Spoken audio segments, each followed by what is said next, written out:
Alhamdulillah alladzi anzala sakinata fi qulubil mu'minin liyazdadu imana ma'a imanihim.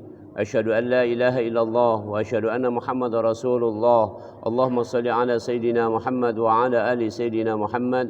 Faqala ta'ala a'udzu billahi minasyaitonir rajim. Wasbir nafsaka ma'al ladzina yad'una rabbahum bil ghadati wal 'ashyi yuriduna wajhah. ولا تعد عينك عنهم تريد زينة الحياة الدنيا ولا تطع من أغفلنا قلبه عن ذكرنا واتبع هواه وكان أمره فرطا. Hadirin, kira-kira 1500 tahun yang lalu lahir ke dunia ini pada bulan ini, bulan Rabiul Awal, ya, seorang laki-laki dari keturunan Bani Hashim. Kalau dirunut ke pucuk sampailah kepada Adnan, maka disebut sebagai Arab Adnaniyah. Dari Adnan itu ke atas lagi sampailah kepada Ismail alaihissalam, yang merupakan perpaduan dari orang Persia arah Irak situ, yaitu asal mula Nabi Ibrahim, dan orang dari Afrika. Maka lahirlah keturunan ini atau banyak menempati wilayah yang namanya gurun. Tolong camkan, menempati wilayah gurun, namanya Jazirah Arab atau semenanjung Arab, semenanjung terbesar di dunia. Coba kita buka pikiran, Mekah misalnya itu berada di pusatnya Arab. Kalau kita ke Masjidil Haram kita ketemu Ka'bah. Ka'bah itu ada 4 sudut. Sudut yang paling utama yang diletakkan batu Hajar Aswad. Nama lain sudut adalah rukun. Sebelum Hajar Aswad ada sudut atau rukun yang menghadap ke arah timur, yaitu ke Yaman, maka disebut rukun Yamani. Sebelum itu ke sana lagi ada yang menghadap ke arah utara. Arah utara dari Mekah adalah Irak, maka disebut sebagai rukun Iraki. Sebelah sana lagi ada yang menghadap ke arah barat, namanya Syam. Jadi rukun itu Syam. Nah, itulah menghadapnya Ka'bah. Posisinya seperti itu. Arab berada di tengah itu. Jadi sebutan Arab adalah sebutan untuk nama gurun. Gurun suku dan bahasa yang sama, cuman satu, disebut sebagai Arab. Jadi kalau zaman sekarang ada yang mengejek-ejek kadrun, kadal gurun segala macam itu kan, itu sebutan yang sebenarnya dari orang-orang bodoh. Oke, baik. Nah, kehidupan pada waktu Rasulullah Muhammad SAW lahir, waktu itu, kalau di Al-Quran diabadikan sebagai masa-masa tahun yang disebut tahun gajah. Saat itu berdiri negara-negara besar sudah. Di arah Afrika ada kerajaan Habsyah, besar sekali, imperium, kekaisaran itu. Ada pusatnya di Ethiopia. Yang sekarang kalau kita runut di dunia ini, ternyata universitas tertua ada di situ, di Addis Ababa situ. Dan ternyata sekarang ini ranking universitas di Ethiopia itu lebih tinggi dari ranking universitas Indonesia. Bayangkan, Ethiopia itu, kalau kita pikir Ethiopia itu kira-kira kalau diukur dengan Indonesia, antara 1/5 sampai 1/10 lebih miskin dari Indonesia. Tapi universitasnya rankingnya sekitar 500. Universitas Indonesia dan Universitas Gajah Mada itu rankingnya 1200. Jadi jauh kira-kira itu kan. Kalau pakai perbandingan yang agak kenceng baik kira-kira lebih lolo kita. Nah itu adalah itu kira-kira bahasa agak ininya. Ini sindiran untuk kita. Jadi jangan ngaku cak kepintaran gino. Di arah Syam itu ada kerajaan besar. Arah Syam, Syam itu seperti misalnya Suriah, Palestina, Yordania, ya sampai ke arah Mesir, perbatasan situ. Mesir itu udah masuk Afrika sebenarnya. Kemudian naik ke atas ke Eropa Timur, ya sampailah ke Bizantium, itu ada kekaisaran Romawi, besarnya itu. Ya, kalau kamu umroh jalan-jalan sampai ke Istanbul, itulah kamu nyingok itu Romawi itu, sebesar itu kira-kira. Kamu nyingok di situ ada Yerebate Sarbance, yaitu PDAM yang zaman kuno dulu, ada di bawah tanah. Ini luar biasa. Mak mano aku terpikir mak mano dia pacak mompo banyu ke pojok, kan ada kadek mompo. Itu hanya dengan kapiler, teknologi kapiler. Cak merambatnya minyak tanah di kompor itu nih. Luar biasa ini, luar biasa. Aku masuk ke dalam itu, waduh, takjub akunya. Di pojoknya tuh jalan raya itu sekarang ini. Oke. Nah, kemudian ke arah utara ada Sasan. Sasan adalah kerajaan besar, yaitu kerajaan Persia, sangat besar. Nih. Kemudian ke arah timur di Yaman juga sudah makmur. Ada kerajaan Yaman masuk kelompok kerajaan Habsah. Yaman waktu itu ditaklukkan oleh Habsah. Kemudian ke arah lagi timur sana, ya, ada kerajaan, namun sebenarnya nggak terlalu besar secara ini, tetapi betul-betul keadaan jahiliyahnya luar biasa. Namanya India. Di situ manusia dibagi-bagi menjadi 4 kelompok kasta, dan ada satu kelompok lagi tidak punya kasta, yang lebih rendah dari binatang, kira-kira begitu. Ya. Kemudian agak bergeser dari India, berbatasan di Nepal dan seterusnya ada klan-klan atau kelompok-kelompok suku-suku Cina yang utara sama selatan selalu bertempur. Kalau kamu nyingok itu, kelompok-kelompok dari suku-suku Cina ini selalu bertempur. Pokoknya gaweannya bertempur terus. Nah, mungkin satu-satunya waktu itu pada tahun abad ke-6 itu di Indonesia sudah berdiri kerajaan Tarumanegara dan Kutai Kartanegara. Jadi pada saat seperti itu sebenarnya kita cukup bangga.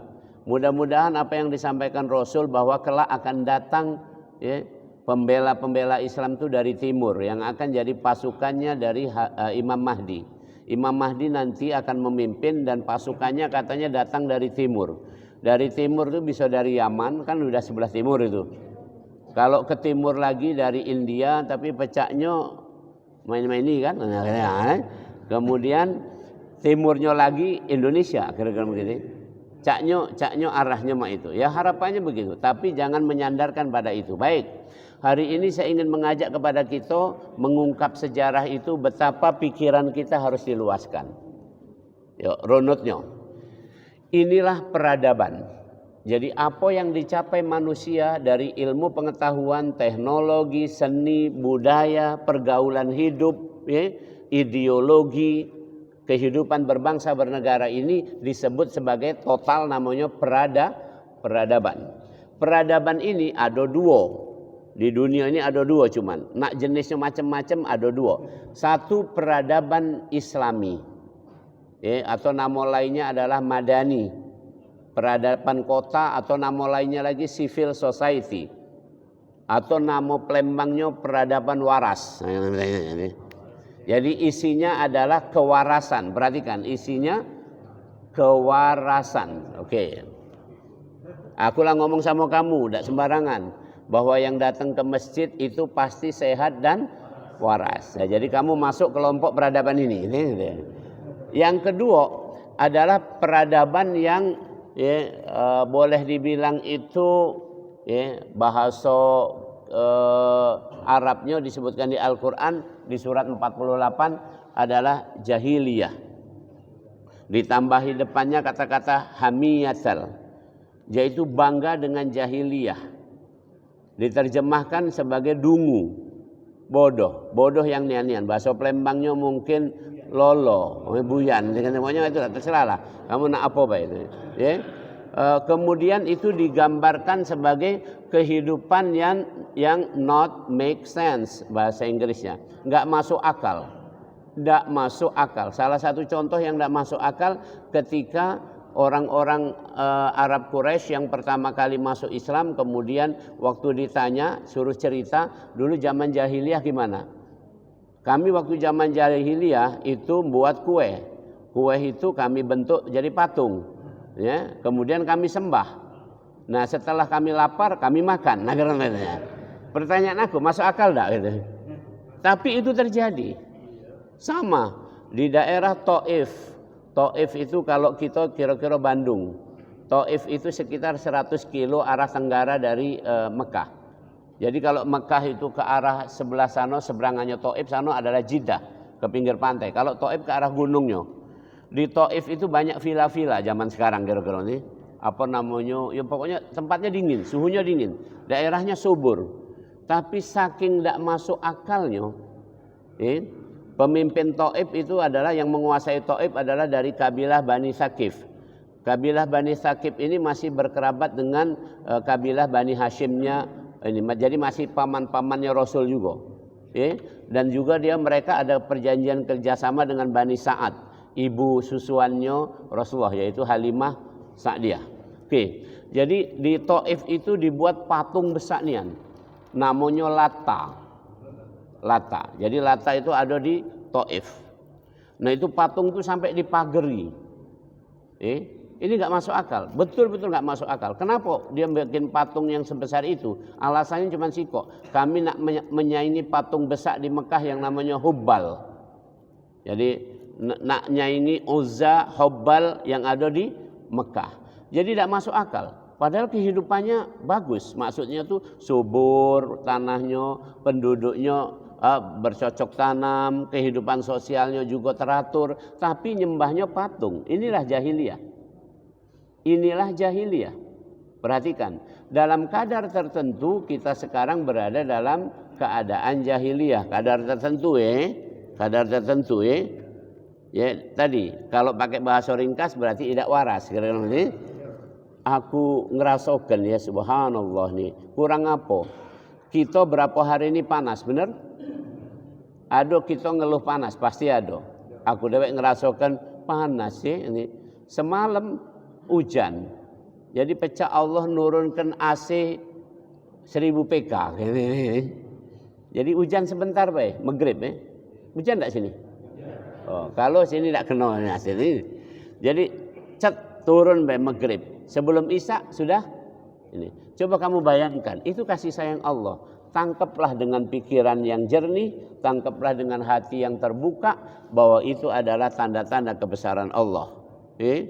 Al-Quran menyebutkan sangat gamblang, sangat jelas ya.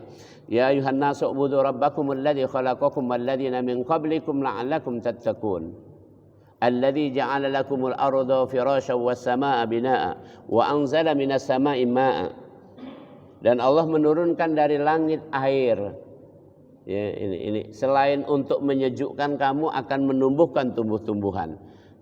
Jadi ada dua peradaban. Namanya peradaban yang madani, islami, yang kedua peradaban yang jahiliyah. Oke. Nah, dua hal ini tergantung kita. Nak milih mana gitu? Milih yang mana? Islami atau yang jahiliyah? Nah itu uji kita, uji kamu. Nah, Al-Quran sudah memberi gambaran, memang tidak masuk akal, tapi Al-Quran masih tunjuk pada kita.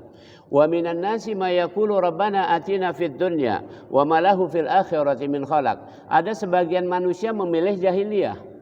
Jadi pilihannya itu justru. Pilihannya itu.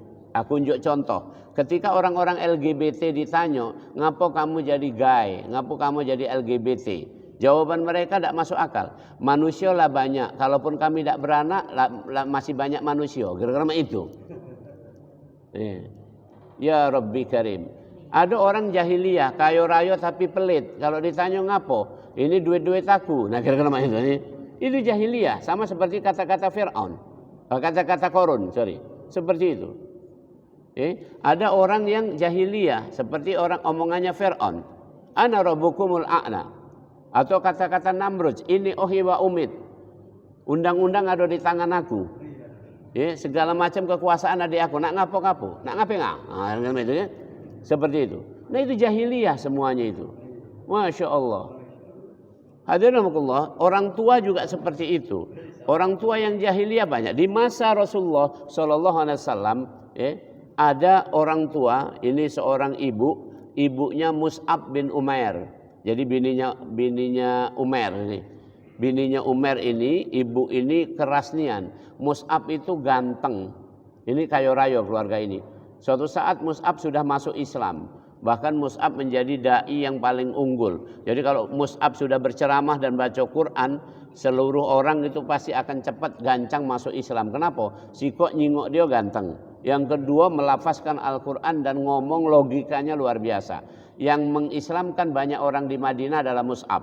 Suatu saat ya, kata ibunya, Mus'ab, kalau kamu dak galak masuk dak galak kembali ke agama kita yang lama, agama jahiliyah ini tadi, maka aku akan tidak makan ya, sampai aku mati. Kira-kira itu kan. Sekarang aku tanya, kalau emak kita ngomong mak itu, kamu luluh dak kira-kira? Luluh dak kira-kira? Maka ngomong, nak, sudahlah nak, berhentilah nak, dak usah ke masjid lagi. Ngapa mak? Kalau kamu ke masjid mak dak makan kayak misalnya. Kira-kira itu kira-kira. Kamu pasti milih ya sudah lama daripada mak mati, lebih baik aku dak ke masjid. Kira-kira itu. Kalau Mus'ab tidak, apa kata Mus'ab? Ibu, saya hormat, saya berbakti pada ibu. Tapi soal agama ini ibu, kalaupun ibu punya nyawa 99 dan keluar satu persatu, saya tidak akan meninggalkan agama ini. Nah, bayangkan Jadi ada juga orang tua jahiliyah macam ibu ini. Anaknya sudah masuk Islam, diajak untuk keluar lagi. Nah banyak di antara kita seperti itu. Hadirin rahimakumullah, itu pilihan pertama disebut di Al-Quran surat Al-Baqarah. Wa minhum ma yaqulu rabbana atina fid dunya hasanah wa fil akhirati hasanah wa qina adzabannar. Dan di antara manusia ada yang memilih hasanah. Nah inilah yang peradaban Islami. Hasanah ini pagi ini aku nak ngomong ke arah situ. Itu pilihan kita. Hasanah itu ada 3 cirinya. Hasanah ada 3. 1, sehat. 2, produktif atau beramal. 3, bahagia. Ayo kita runut sekarang ini. Kita runut ya. Mari kita runut. Dari yang ujung dulu baik. Bahagia itu ada di hati. Sekarang aku tanya, kamu bahagia galau apa tidak? Pasti, mohon maaf, pertanyaan ini dimanapun nak ditanyakan sama kamu, nak ditanyakan sama wong bule, sama. Jawabannya agak remeng-remeng. Ya, agak remeng-remeng. Maka saya pakai patokan orang bule bela. Orang bule ngomong begini, happiness is not destiny, but enjoy every moment. Bahagia itu adalah ya bukan nunggu kagik-kagik, bukan nunggu punya segala macam, bukan, tapi bahagia itu adalah nikmat pada setiap kesempatan. Dalam bahasa Al-Quran adalah abdan syakura, bersyukur dalam setiap kesempatan. Sekarang aku tanya, kamu pengajian ini sekarang ini bingsal atau tenang? Kalau kamu bingsal, tidak bahagia. Jadi lebih baik baliklah baik. Ya. Tapi kalau kamu tenang sekarang ini, dengarkan, nyimak dengan baik, maka itulah namanya bahagia. Saat pengajian, kagik sebentar ini kagik kamu ada yang nak olahraga. Waktu olahraga tuh nikmati olahraga itu. Jalan kaki itu nikmati, maka itu bahagia. Pada waktu kamu ke pasar, nikmati ke pasar itu bahagia. Kamu nunggui bini kamu di pasar induk itu kan, namun aku pernah soalnya nunggui bini aku cak berjam-jam di pasar induk itu kan ya. Karena nak melok belanja ringam, jadi nunggu, gigit nyamuk lah, nunggu dalu kan, jam 1 dalu kan, kira-kira itu. Ya Rabbi Karim. Jadi intinya apapun yang kita berada di situ merasakan nikmat, maka itulah yang namanya bahagia, enjoy every moment. Oke, itu namanya ciri peradaban yang tadi yang Islami tadi. Yang kedua, yang di tengah-tengah. Yang namanya bahagia, yang namanya hasanah adalah yang namanya hasanah adalah ada amal atau beramal. Amal ada 2. 1 namanya kinerja. Bahasa Al-Qur'annya ma'isyah, penghidupan. Ya, ma'isyah itu ada 3. 1 berkebun atau bertani. 2 berdagang atau berbisnis. 3 begawi. Nah, ada tak kita kinerja? Ada. Pak Haji Endang ngomong, kami tak begawi lagi, lah pensiun. Itu masuk begawi, cek. Ini 30 tahun dulu begawi, gara-gara itu kan. mak ini masih ada begawe juga, paling tidak begawenya adalah dengan pensiunan itu tadi kita masih aktif berkumpul di masyarakat segala macam. Jadi kita masih berkinerja. Yang kedua yang disebut beramal adalah beribadah yang mahdoh ini tadi. Sholat subuh, pengajian, jadilah ini. Berarti kamu masuk hasanah. Udah. Hasanah pertama tadi yang ujung tadi bahagia, sudah ya. Hasanah yang kedua ini tadi adalah berkinerja dan beribadah, oke, atau beramal nama lainnya. Nah, hasanah yang pertama namanya sehat. Sehat ada 6. Ini cirinya. Jadi aku sampaikan supaya kita nyambung baik. Sehat ada 6. 1, sehat fisik. Oke, sehat fisik dari mana kita tahu sehat fisik? Sehat fisik dilihat dari 3 hal. Sehat fisik dilihat dari 3 hal. 1, orang yang sehat fisik pacak tidur minimal 5 jam atau 6 jam. Itu sehat fisik. Semalam tidur berapa jam? Ada sejam. Ini kaget tidur lah siang ini kaget 5 jam lagi ini. Jadi intinya orang yang pacak tidur 5 jam sampai 8 jam itu namanya orang yang sehat fisik. Kalau orang tidak bisa tidur sekian jam itu tadi berarti fisik tidak sehat. Itu baik kira-kira. Yakin aku. Yang kedua, orang yang sehat fisik adalah orang yang lemak makan. Perhatikan, lemak makan. Ya syukur-syukur lemak makan, makannya juga lemak. Makanannya juga lemak. Karena ada dinjuk bininya ragit, lemak makan. Dinjuk bininya godo-godo, marah. Ini. Itu namanya tidak sehat fisik. Ini. Yang sehat fisik nak dinjuk godo-godo, nak dinjuk pempek dos, nak dinjuk ragit sama baik lemak makan. Itu sehat fisik. Yang kedua, yang ketiga, sehat fisik adalah mampu bergerak mandiri. Tadi datang ke sini digendong apa datang dewek? Nah, kira-kira itu. Sudah itu baik. Jadi sehat ada 6. 1 sehat fisik. Sehat fisik tadi ada 3 cirinya. Oke. Yang kedua, sehat pikiran. Sehat pikiran adalah ini bahasa Palembangnya otak. Ini. Otak kita ini terus diisi. Suatu saat ada seorang ulama terkenal bagus banget, subhanallah, ya Allahumma firlahu, namanya Syekh Ahmad Yasin, pemimpin Hamas di Palestina. Syekh Ahmad Yasin bertahun-tahun gara-gara dipenjara oleh Israel segala macam, bertahun-tahun dalam keadaan cacat, hancur badannya. Badannya hancur mulai dari kaki sampai ke dada sini. Jadi yang masih berfungsi cuman jantung, paru sama kepala. Tangan segala macam ini semua lumpuh semua. Tapi beliau sangat cerdas, sangat cerdas. Jadi pemimpin Hamas, bayangkan. Pemimpin Palestina yang sangat disegani. Untuk membunuh beliau, Israel mengerahkan 1 batalion. Dan beliau meninggal dunia dengan dirudal. Mana lagi ini? Dirudal. Sampai subhanallah ya, kalau kita saksikan di beritanya itu namanya dirudal. Bangunan di sekitarnya dan kursi rodanya hancur, tapi badan beliau udah hancur waktu meninggal itu. Nah itu, aku nak nunjuk tahu di sini adalah Syekh Ahmad Yasin itu badannya udah berfungsi lagi, tapi ininya berfungsi. Nah sekarang pertanyaan aku, kita di sini kata yang cacat, mohon maaf. Kita datang seger mak ini, berarti otaknya berfungsi tak? Berfungsi cek. Jadi jangan ada nolak. Ngapa cek? Dak ngisi, datang pengajian, dak mampu lagi. Nah, kalau mak itu pergilah ke bengkel lah biasanya. Ya, hadirin rahimakumullah. Jadi sehat yang kedua adalah ini, otak diisi ilmu. Jadi belajar terus. Ini baru sehat.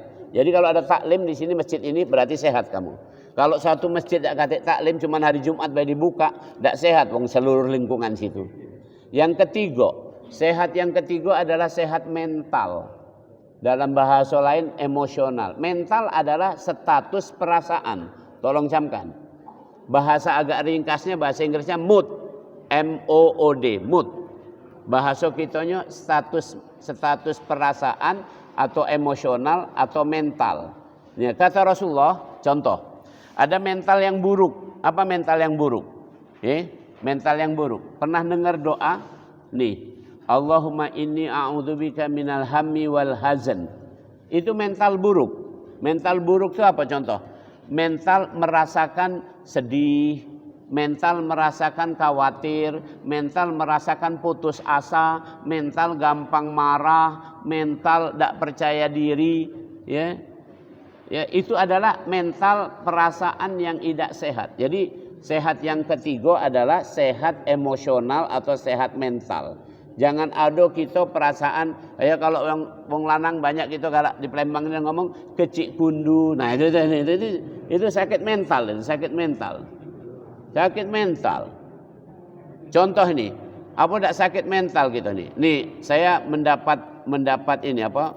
Mendapat berita, ya, bahwasanya kemarin itu, ya, jamaah haji kita ini atau jamaah umroh sekarang ini pergi ke Mekah, itu di sana katik lagi yang pakai masker, katik lagi yang pakai aturan apa?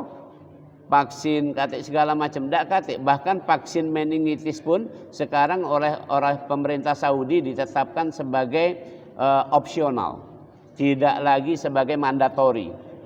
Kalau mandatori wajib, tapi sekarang ditetapkan sebagai opsional. Tapi apa yang terjadi di kita ini? Jamaah haji, jamaah umroh balik ke Indonesia langsung disuruh PCR, suruh apa segala macam itu. Itu mental yang kecil kundu. Ini contoh lagi, ya.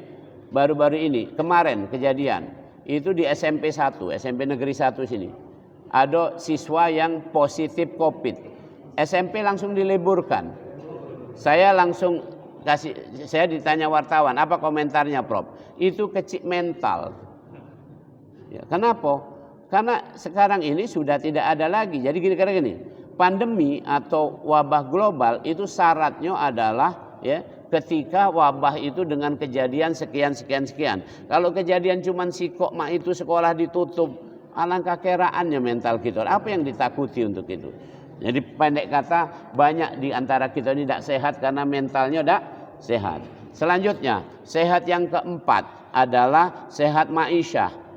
Dalam bahasa Inggris okupasional. Kita punya penghasilan, bukan hasil minta-minta. Apa baik itu ada penghasilan. Tidak punya duit, ada nanam ubi, kira-kira itulah makan ubi, kira-kira itu.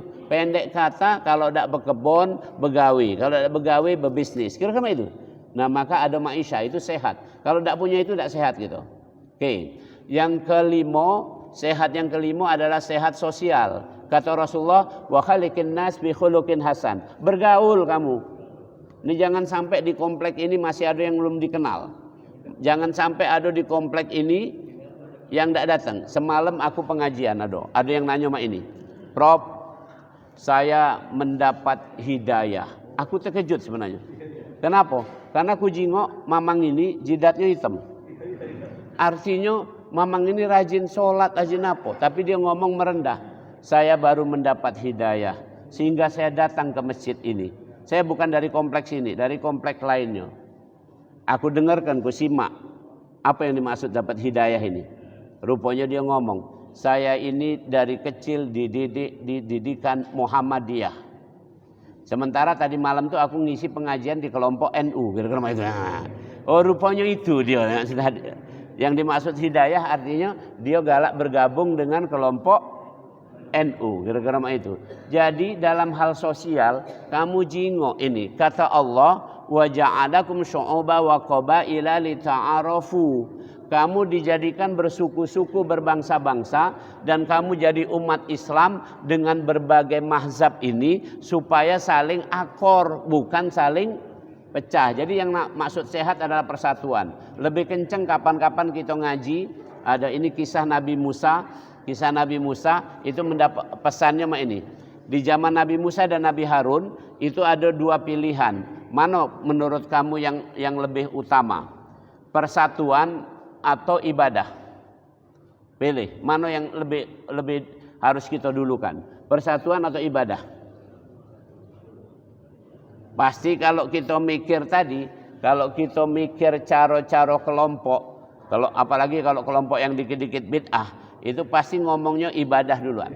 Ibadah lebih utama ketimbang persatuan. Ternyata persatuan lebih utama dari ibadah. Lihat apa yang dikatakan oleh Nabi Harun. Ya. Aku takut umat ini berpecah belah. Ya, kan waktu itu Nabi Musa pulang, ghadbana asifa. Nabi Musa sangat marah karena melihat ada umatnya, salah satu Bani Israel menyembah patung. Ya, menyembah patung. Jadi Nabi masih ada di situ, wong nyembah patung coba. Kan nemennya ini kurang ajar spekul ini. Ya, Nabi masih ada di situ, yaitu Nabi Musa masih ada di situ. Malah ada Nabi Harun. Tapi mereka ada yang nyembah patung, kan kurang ajar. Nabi Harun dikasih titip oleh Nabi Musa, tolong jago umat ini. Aku nak ke Bukit Tursina dipanggil oleh Allah untuk dapat 10 amendment.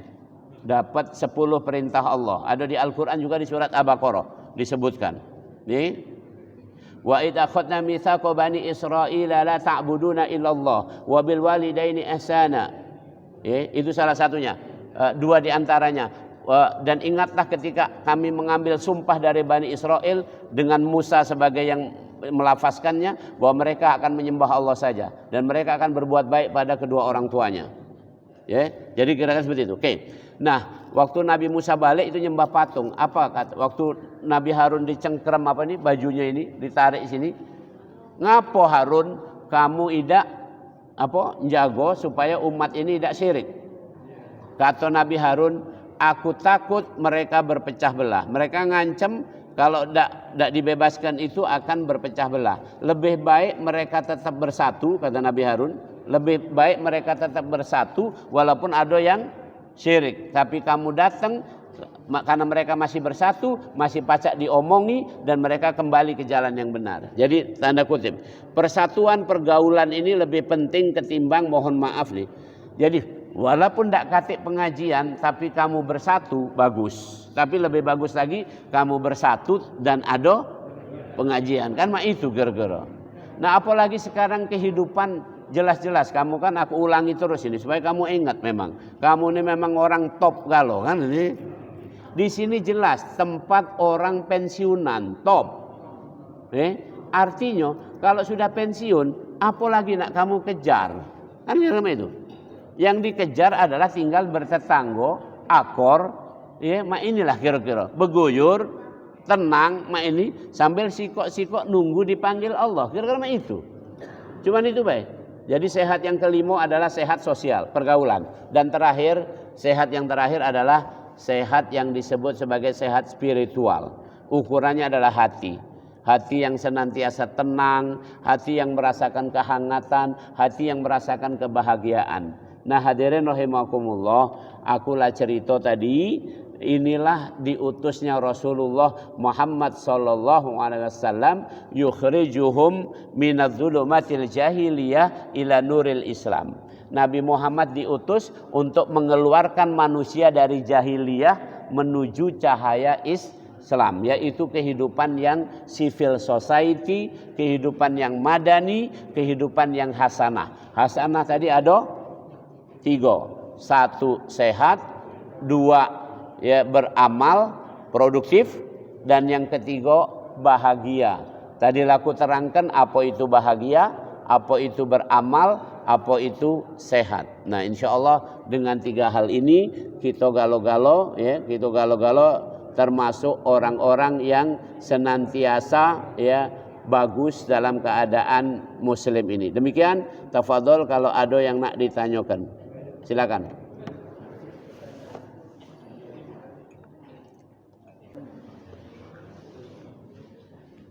Assalamualaikum warahmatullahi wabarakatuh. Waalaikumsalam warahmatullahi wabarakatuh. Sebagaimana kita sering melakukan ketika kita mendoakan orang yang sudah mati, antara lain kita mendoakan semoga almarhum atau almarhumah dijauhkan dari siksa kubur atau dihindarkan dari siksa kubur. Pertanyaan saya, apa benar ada siksa kubur? Bukankah orang-orang yang mati baru akan dihisab pada hari kiamat? Di mana pada hari kiamat itu atau setelah dihisab akan mengetahui seandainya banyak amal baiknya maka akan masuk surga bersama bidadari yang lemah gemulai.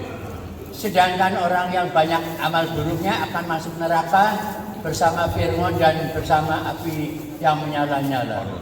Pertanyaan saya kembali, apakah benar ada siksa kubur? Sementara itu dulu Ustaz. Terima kasih. Assalamualaikum warahmatullahi wabarakatuh. Waalaikumsalam. Baik, pertanyaan ini sebenarnya pada materi berikutnya, cuman lah ditanyakan jadi aku jawab juga. Jadi ini, untuk kita dapat hasanah, perhatikan kalimatnya. Untuk kita dapat hasanah tadi, hasanah ya, itu syaratnya dua. Syaratnya dua. Satu, harus berpikir sampai kita paham. Kedua, harus mendapat petunjuk dari Allah sampai kita beriman. Nah, ini jawabannya di sini.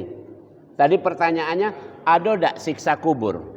Kalau siksa kubur itu ada apa tidak dijawab dengan berpikir, tidak terjawab. Tapi kalau dijawab dengan iman, dia terjawab. Pelan-pelan, tolong camkan ini. Iman itu lebih tinggi, menjangkau lebih dari sekedar berpikir. Ya, lebih dari sekedar berpikir. Maka saya jawab dengan iman. Oke. Kalau soal logika, paling kenceng jawaban siksa kubur itu ada apa tidak? Jawabannya ada. Alasannya apa? Jawabannya adalah DP, down payment. Itu alasan akal, itu alasan akal. Cuman tolong camkan, ini bukan alasan hadis ya, bukan alasan iman nih. Jadi ini down payment. Kenapa? Orang yang berbuat jelek tentu ada tandonya. Orang yang berbuat baik ada tandonya. Jadi tanda-tanda bakal kelebu itu sudah ditunjukkan mulai dari alam kubur. Bahkan mohon maaf, tanda-tanda itu sudah mulai ada ketika sakaratul maut. Al-Quran menggambarkan yadribuna wujuhahum wa adbarahum. Atau di Al-Quran di surat nomor 32 Sajadah itu juga ada disebutkan, di surat 47 juga disebutkan tanda-tanda orang yang dalam keadaan jelek itu salah satunya adalah yadribuna wujuhahum wa adbarahum. Mereka akan dipukul dada dan wajahnya supaya ruhnya keluar. Ya, tanda fisiknya adalah mereka itu kesulitan dalam sakaratul maut. Semua sulit, semua berat, tetapi ini meraung-raung atau apa segala macam. Itu tanda itu. Jadi kalau pakai logika akal itu adalah DP gara-gara itu. Tapi mari kita lihat jawab dengan iman. Kalau dengan iman jelas tegas bahwa siksa kubur itu ada. Kenapa? Ya, kenapa ada? Rasul memberi kabar. Begitu orang meninggal dunia, ini aku cerita lengkapnya. Meninggal dunia biasanya mayit ditaruh di ruang tengah nih, atau di manalah nih, taruh di ruang tengah. Saat itu roh diangkat, nih, roh diangkat dan itu nanti tergantung, ya, roh ini siapa? Kalau roh orang beriman dan berbuat baik maka roh itu harum, itu disebutkan di hadis harum. Dan kemudian malaikat berbaris, udah menyiapkan segala sesuatunya untuk menyambut ruh ini. Sebaliknya kalau ruh ini adalah orangnya ini tidak beriman, jelek ini, maka busuk ini. Maka malaikat pun tidak galak nengoknya untuk itu. Nah, nanti sementara dia ada di sana, di suatu tempat di atas, tidak tahu di mananya tuh disebutkan dalam hadis. Nah, kemudian nanti keluarganya nangisi segala macam. Nah, kemudian setelah dimandikan atau dikafani itu, ya, maka ruh itu turun pada saat itu. Maka ada hadis yang menyebutkan pada waktu mayit itu digotong ke kuburan itu ada dua kemungkinan. Kemungkinan pertama kalau dia orang beriman, dia akan mengatakan gancanglah aku dibawa ke kubur. Ya. Kalau yang bukan beriman ngomong, nak dibawa kemana ceh? Nak bawa kemana cek? Gara-gara itu. Nah itu dari situ sudah mulai ada kekhawatiran. Itu yang dibawa kan jasad sebenarnya, cuman jasad. Tapi kan jasad itu dulu ditempati oleh ruh itu. Perhatikan kalimat saya. Sama dengan handphone. Ini kan ditempati oleh Telkomsel. Ini kartu aku Telkomsel nih. Jadi ketika Telkomselnya dicabut, itu kan masih ada cloud masih ada data cloud namanya. Data cloud sekarang disimpan di Google kan. Jadi data itu yang ngomong, itu handphone dulu aku itu nih. Jadi aku dulu masuk di sana. Maka dia khawatir dengan badan ini. Nah, bawa kemana? Nah, sampai dikubur, sampai begitu dikubur, kata Rasulullah, mayit yang masih di atas ini, roh yang masih di atas ini tadi, kaget, begitu sudah selesai dipendem, dan keluarga sudah mulai nak meninggalkan situ, roh dimasukkan lagi ke situ. Mak mano caronya aku tidak tahu juga kan, gitu kalau kesana tapi Rasul menceritakan begitu. Masukkan lagi, begitu 7 langkah keluarga ini meninggalkan kuburan, maka datanglah 2 malaikat dan langsung mengatakan, "Gum, bangun. Gum, bangun." Entah suruh duduk, entah apa, mak mano bangun pokoknya. Kamu jangan membayangkan mak mano bangunnya. Itu masalah iman. Perhatikan, masalah iman. Masalah iman. Kamu jangan bayangkan liang lahat begitu kecil, kuburanlah sudah ditimbun, mak mana pacak duduk. Kalau Allah menghendaki gampang cek, apa bayar ado pacak apa bayar gara-gara itu. Maka ada doa, lapangkanlah kuburnya, ya kan? Segala macam itu. Itu kehendak Allah, itu udah urusannya Allah, itu urusannya yang gaib. Nah, jawabannya cuma siko, ada enggak siksa kubur? Ada dengan jawaban iman. Nak mantap-mantap di sini. Inilah bedanya iman dengan tidak beriman di sini. Iman dengan tidak beriman. Ciri orang beriman adalah beriman wabil akhirati hum yuqinun. Beriman yakin dengan apa yang akan terjadi setelah mati. Ciri orang yang tidak beriman adalah mengatakan bahwa hidup ini hanya sampai di dunia ini. Tak katik lagi kehidupan setelah dari dunia ini. Nah itu clear untuk itu. Jadi kalau kita renungkan pakai itu, dan kemudian saya tambahkan satu jawaban yang jitu dari almarhum Kiai Haji Zainuddin MZ. Nah, ini luar biasa. Saya ulang-ulang terus ini. Ini luar biasa. Salah satu ceramahnya beliau ngomong begini. Kalau kita beriman dan ternyata akhirat tidak ada, itu tidak rugi.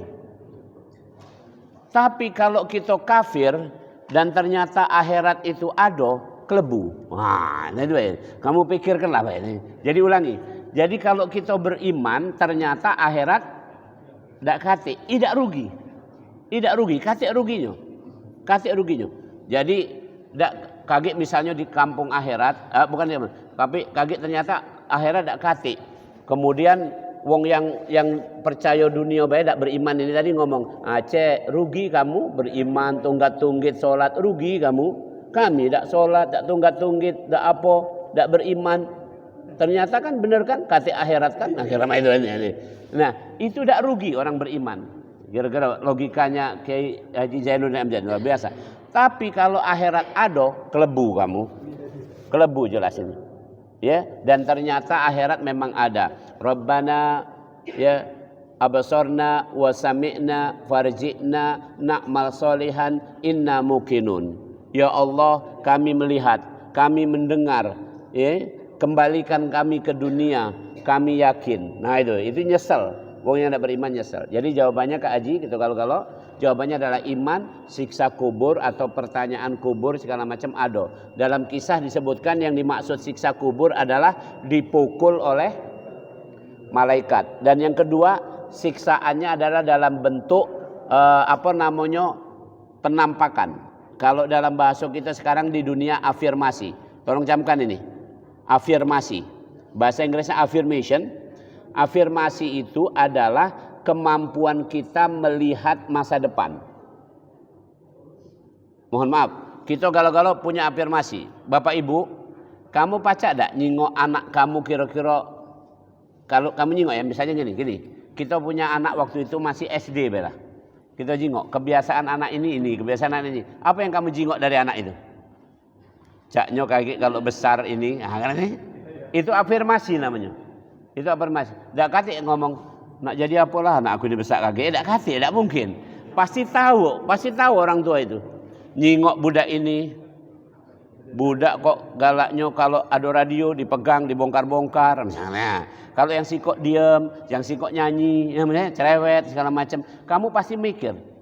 Caknyo ini ke depan jadi ini, caknyo ini, caknyo ini. Itu afirmasi namanya.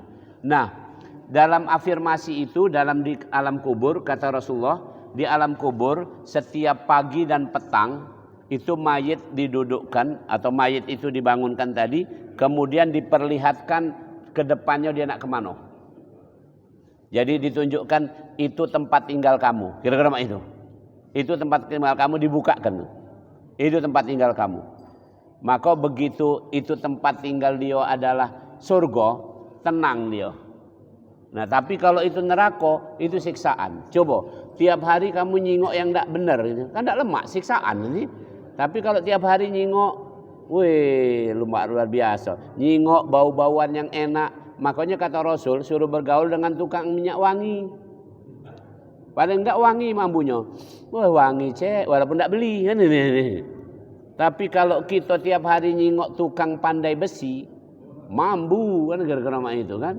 Ya, jadi demikian agak panjang jawabannya iman. Habis? Masih lagi. Apa artinya Rabiul Awal? Amalan apa yang dianjurkan untuk dikerjakan di bulan Rabiul Awal? Itu aja. Terima kasih. Ya. Di bulan Rabiul Awal ini, nih, Rabi kan 4 ya nih.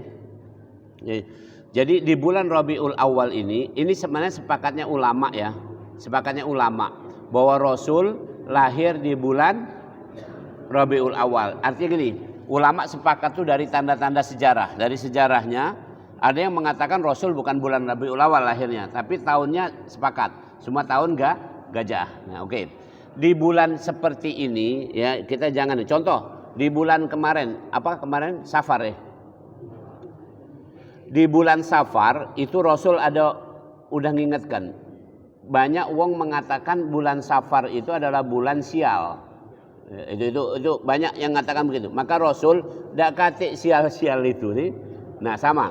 Di bulan Rabiul Awal ini para ulama ya menyimpulkan dan ini kebetulan juga memang adalah kelahiran Rasul disepakati para ulama, maka bulan ini yang paling afdol untuk kita ya mari kita sama-sama kembali setiap momentum ini adalah untuk beramal yang paling mendasar yaitu muhasabah. Seperti hari ini sebenarnya saya menyampaikan bahwa ini saatnya Rasul lahir membawa Islam, yukhrijuhum minadh-dhulumatil jahiliyah ila nuril Islam. Mari kita keluar dari jahiliyah menuju Islam. Jadi peringatan Maulid Nabi sekarang ini aku disuruh ceramah di beberapa masjid itu, mereka minta tema, sikok temanya. Aku keliling nih kaget temanya sikok, yaitu saatnya kaum muslimin bangkit. Nah, itu ya. Bangkit nih, ya. Jangan ulama yang bangkit. Kalau ulama yang bangkit namanya Nahdlatul Ulama. Nahdlatul Ulama itu adalah kebangkitan ulama. Kalau ini mungkin Nahdlatul Ummat. Jadilah nih.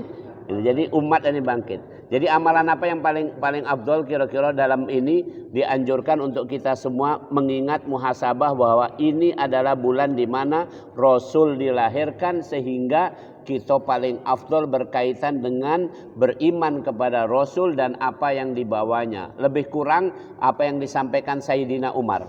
Apa kata Sayyidina Umar? Waktu Sayyidina Umar datang nak masuk Islam, itu pedangnya dimainikan. Kamu baca bayangkan nih.